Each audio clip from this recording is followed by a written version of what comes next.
3 గంటలు, ఇక అనారోగ్యంతో ఉన్నవారు పిల్లలు వీళ్ళంతా 6 గంటలు, అనుష్ఠానంలో ఉన్నవారు 12 గంటలు అని అర్థం.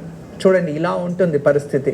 మన సంప్రదాయాన్ని మనమే గౌరవించాలి. అందువల్ల ఆహార పద్ధతులు మాత్రం ఏ కారణానికి రేపు మనం 10 గంటల తర్వాత భోజనం తినకూడదు. అయినంత వరకు ఓంకార కార్యక్రమం పూర్వమే మీరు బ్రేక్ఫాస్ట్ అన్నీ ముగించుకొని ఉండిపోయి రేపు రాత్రి మోక్షకాలం 6:47, దాదాపు 7 గంటలు. రేపు రాత్రి 7 గంటల తర్వాత మీరు స్నానం చేసి శుభ్రం చేసి మృష్టాన్న భోజనాలు వండుకొని తినండి, తప్పేం లేదు. రేపు ఉపవాసం చేసినట్టు ఉంటుంది. కానీ రేపు ఒకటే గుర్తుపెట్టుకోండి, 3:30 కనబడకపోయినా 6:30 నుంచి 6:47 వరకు మోక్షకాలంలో కంప్లీట్లీ గోచరిస్తుంది, కంప్లీట్లీ ఉంది. ఆ మధ్యలో ఏమేం చెయ్యాలి, ఎటువంటి పూజ, యజ్ఞ యాగాదులు, సచైల స్నానం, సముద్ర స్నానం, నది స్నానం ఏం చెయ్యొచ్చు, ఏం చేస్తే ఎటువంటి ప్రతిఫలం, ఏ నక్షత్రానికి దోషం, ఇవన్నీ కూడా రేపటి ఓంకారం కార్యక్రమంలో తెలియచేస్తాను. అయితే ఒకటి మాత్రం గుర్తుపెట్టుకోండి, రేపు ఉదయం ఎంత త్వరగా మీరు పరిపూర్ణమైన భోజన క్రియాలు, ఆహార క్రియాలని ముగించేస్తే అంత మంచిది. ఇదే మన సంప్రదాయం. గురుజీకి రేపు ఎటువంటి పూజను ఆచరించాలి?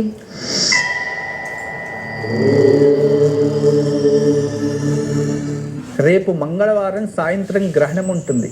పర్టికులర్గా రేపు పౌర్ణమి గడియలు. అందువలన ఇంట్లో కాస్త కల్లుప్పు, గోమూత్రం నీళ్ళల్లో వేసి ఇల్లంతా శుభ్రం చేయాలి. అలా చేయడం వల్ల ఇంట్లో స్థానబలం పెరుగుతుంది. అదే విధానంగా రేపు ఇంట్లో ఆవు పిడక లేదో నిప్పు రాజేసి, లేదో బొగ్గులతో నిప్పు రాజేసి కాస్త బెల్లాన్ని నూనెలో అద్ది ఆ నిప్పుపై ఆ బెల్లాన్ని వేసి ఇల్లంతా పొగపెట్టి ఇంటి బయట ఉంచాలి. తదుపరి ఇంట్లో కులదేవత ముందు దీపం వెలిగించి ఏదైనా పండు మరియు పాలు అటువంటిది నైవేద్యం పెట్టి కులదేవతని పూజించడం వలన రేపు గ్రహణానికి ముందు కులదేవతని పూజిస్తే మన కులదేవం నుంచి ఏదైనా శాపాలు లేదా ఏదైనా మొక్కులు, కోరికలు ఉండి మర్చిపోయి ఉంటే దానికి విముక్తి లభిస్తుంది.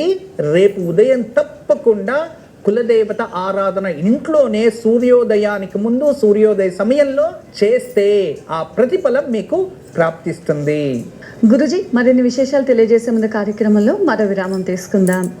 ఓంకారం స్పెషల్ పార్ట్నర్ సింధూరంతో అష్టోత్తరం చదివి, హనుమాన్ చాలీస చదివిన, ఆంజనేయ స్వామి మంత్రాన్ని జపించిన, ఈరోజు ప్రత్యేకంగా ఆంజనేయ స్వామిని పూజించడం వలన ఆంజనేయ స్వామి ఆశీర్వాదంతో పాటు శని దోషము తగ్గుతుంది. మీపై ఏదైనా దుష్ట శక్తి, దుష్ట గ్రహాల ప్రభావం ఉంటే దాని నుంచి విముక్తి లభిస్తుంది. ప్రత్యేకంగా ఈరోజు చిన్న పిల్లల్ని ఆంజనేయ స్వామి దేవాలయం తీసుకెళ్ళినా లేదు ఇంట్లో ఆంజనేయ స్వామికి పూజించి ఆ సింధూరాన్ని తిలకంగా పెడితే బాలారిష్ట బాలగ్రహ దోషాల నుంచి విముక్తి లభిస్తుంది. ఈ రోజు సాయంత్రం ఆంజనేయ స్వామి వారి దేవాలయానికి వెళ్లి దర్శించుకుంటే శని దోష ప్రభావం తగ్గుతుంది. లేదా ఇంట్లోనే స్వామివారి ముందు దీపారాధన చేసి ఆంజనేయ అష్టకం, హనుమాన్ చాలీసాని పఠించి సింధూరార్చన చేసిన సత్ఫలితం కలుగుతుంది. ఇలా ఆచరించడం వల్ల దుష్ట శక్తుల నుండి రక్షణ కలుగుతుంది. పిల్లలకు బాలారిష్ట దోషాలు తగ్గేందుకు ఆంజనేయ స్వామివారి దర్శనం చేయించాలి.